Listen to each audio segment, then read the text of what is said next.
Одобриха продажбите на месо, създадено в лаборатория. Upside ще култивира и продава пиле, отгледано от животински клетки в биореактори. След години на изследвания и строги тестове, месото, култивирано в клетки, официално ще стане част от хранителната система на САЩ. Скоро американците ще могат да се насладят на вкусно месо, което не включва избиването на милиарди животни всяка година. Scientists say it can mean fewer greenhouse gas emissions and just a fraction of the land and water use. Our Devin Dwyer joins us now with a look. Devin, good to see you. Hey guys, it's called cultivated meat, real beef and chicken grown from animal cells in large tanks.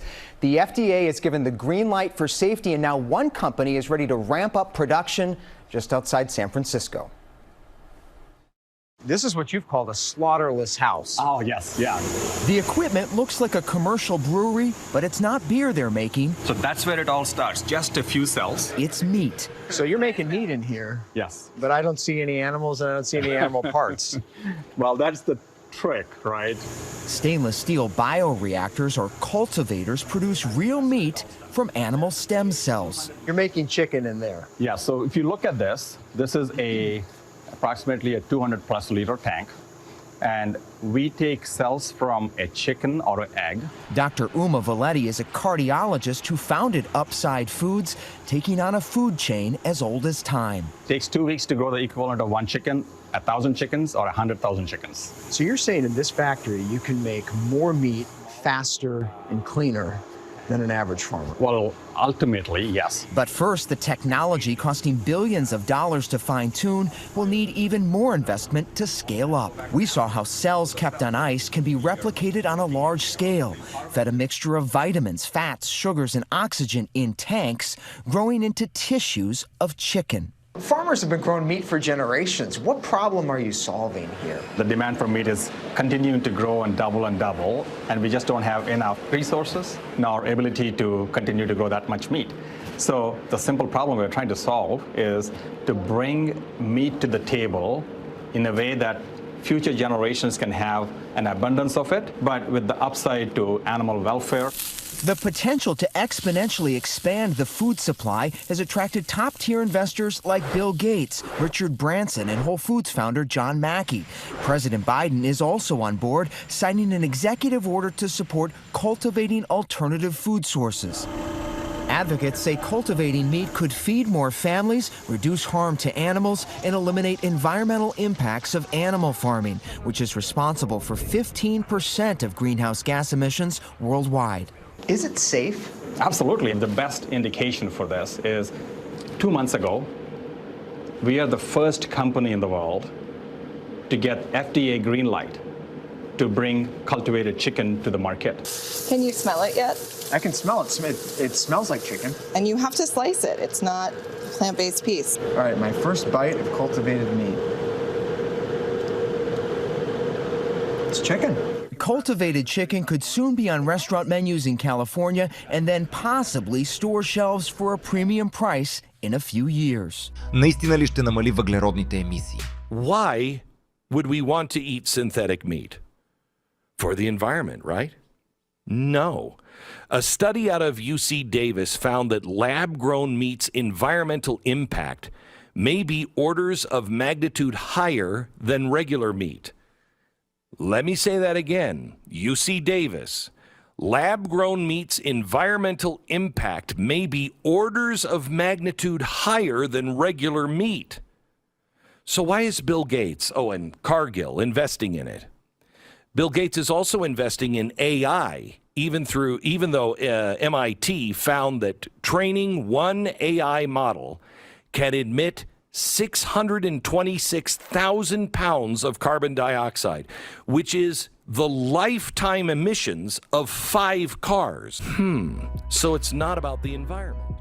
Робот построи каменна стена без човешка помощ. Роботизиран багер изгражда огромна каменна стена без човешка помощ. Това всъщност е 12-тонен ходещ багер Мензимук. ХИП продължи да изгражда стената, поставяйки приблизително 20 до 30 камъка на строителна сесия. Тези камъни и регенериран бетон се използват за изграждане на 6-метрова носеща стена. И това се прави единствено от робот. Автономният крачещ багер Мензимук е разработен от инженери и архитекти по роботика на ETH. Може автономно да обработва цели терени и да изгражда стени от камъни с неправилна форма и бетон. Той първо сканира избраният материал и след това алгоритъмът изчислява неговата най-добра позиция. След това роботът поставя камъните с прецизност до сантиметър. Бъдещето на безпилотната строителна роботика. These are excavators. But this one is different. No one is operating it. As our world continues to grow and evolve, so do our infrastructure needs. Bridges are going to fall apart, dams are going to break, levees are going to be overwhelmed, and the reason that we're not doing that kind of work right now is just too expensive. But if we don't take care of them, then it's going to cost even more in the long run. If you were a construction worker in 1900 and you looked at how people build today, it's very similar actually. So the industry is just, it's been kind of static. And if we can figure out ways to let the humans focus on the design, the aesthetics, the art that goes along with building, and then let machines do the more repetitive, mundane, we can actually shape our environment in a way that could have a radical impact. Антисемитска тълпа щурмува летище в руския Дагестан. Вилнеенето на антисемитска тълпа оказва натиск върху Москва да се изправи срещу нарастващото етническо напрежение в Русия. Самолет от Тел Авив беше обграден, като пътниците бяха принудени да предадат паспортите си, за да бъде проверена националността им.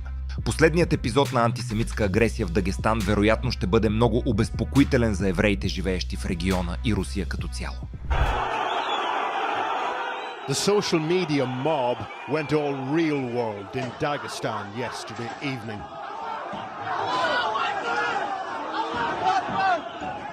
A crowd of hundreds stormed the airport in the capital city, Makhachkala, at around 7 p.m.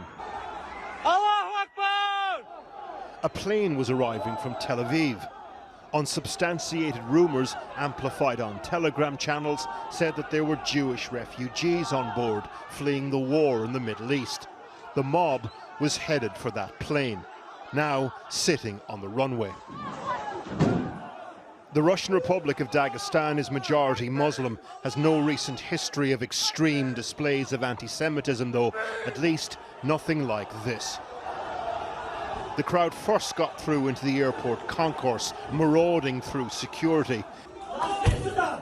Their intent was clear from the chanting. They were looking for Jewish people.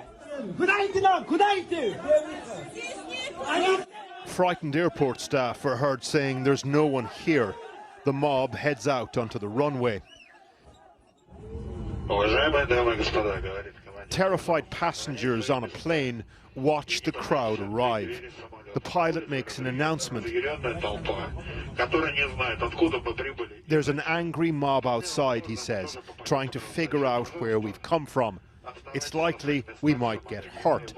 Don't try to open the doors. The crowd eventually focus on this plane, believing it's the one that's arrived from Tel Aviv. A technician on the ground is asked, are the people on board Russian or Jewish? They interrogate others, asked to see passports. Eventually, security services arrive and start arresting people.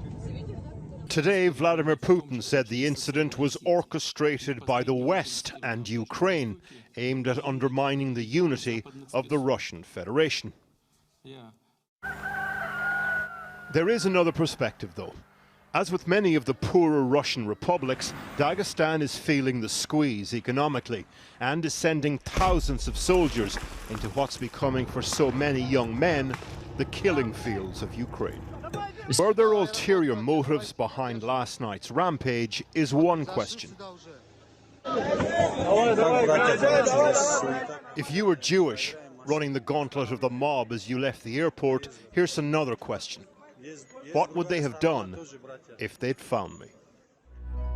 Международната космическа станция ще бъде унищожена. НАСА може да плати $1 милиард за унищожаването на Международната космическа станция. Въпреки че е подкрепена и от Канада, Япония и Европа, МКС е създадена главно от САЩ и Русия и е една от малкото области на стабилно сътрудничество между двете нации.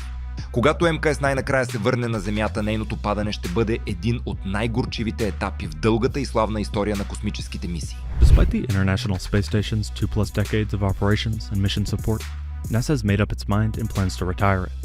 The continued cost to upkeep the station, combined with future commercial expectations, are some of the main reasons why it will be decommissioned. However, the process of deorbiting a 357-foot or 108-meter station is not very easy. This especially is the case when you consider that the station needs to burn up over a desolate area, as some fragments will survive re-entry. In order to safely and in a controlled manner push the ISS out of orbit, NASA requires a deorbit vehicle. The agency is now turning to the commercial industry for possible vehicles and spacecraft capable of the job. With an expected retirement date in 2030, the options could include SpaceX, Northrop Grumman, and a few others. The International Space Station costs about $3 billion per year for NASA to operate, which equates to roughly a third of the human spaceflight budget, according to the agency's Office of Inspector General. The agency also expects multiple commercial options to be available by 2030, including Orbital Reef, Axiom Station, etc. The primary objective during space station deorbit operations is the responsible re-entry of the space station structure into an unpopulated area in the ocean. The chosen approach for safety commissioning is a combination of natural orbital decay, intentionally lowering the altitude of the station, likely using current propulsive elements, and then execution of a re-entry maneuver for final targeting and to control the debris footprint.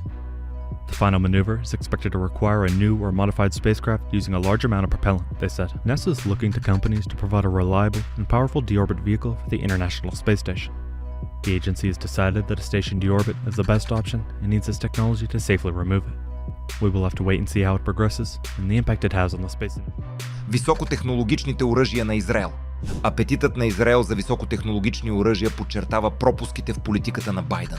Няколко часа след атаката на Хамас срещу Израел миналия месец, компания за дронове от Силициевата долина, наречена Skydio, започна да получава имейли от израелската армия. Заявките бяха за разузнавателни дронове с малък обсек на компанията, малки летящи превозни средства, използвани от армията на САЩ за автономно навигиране през препятствия и създаване на 3D сканирания на сложни структури като сгради.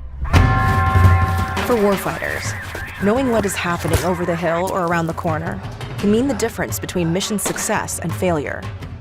Commanding officers are challenged to get the timely, accurate, and actionable intelligence they need to advise on tactics and effectively deploy support resources. Aerial intelligence is critical. It can make a life or death difference, but the existing options are slow, complicated, and risky to use organically because they can't be launched from cover. Skydio drones make platoon-level intelligence, surveillance, and reconnaissance a reality, thanks to groundbreaking AI-powered autonomous technology. This enables any operator to become proficient in a few minutes of flying and an expert within a few hours of training, ready to scan for threats such as IEDs, roadblocks, and ambush setups, or precisely identify the coordinates of objects of interest. Skydio drones can fly based purely on onboard visual sensing, performing reliably even in GPS-jammed environments and in dense areas that can't get a signal, where traditional drones fail.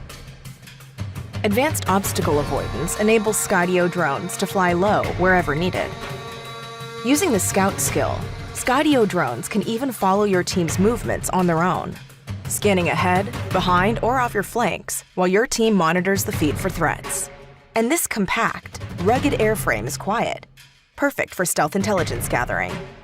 Skydio supports open communication standards. Operators can readily share what they're seeing through seamless integration with battlespace awareness software, such as ATAC, while robust encryption keeps your data secure. Determine if there's a threat. Rapidly and confidently deploy your air intelligence program at scale. Skydio's autonomous software-defined drones are a platform for future capability expansion, including multi-drone operation and scalable man-machine teaming. Designed, assembled, and supported in the USA, let us show you why every branch of the US military trusts Skydio.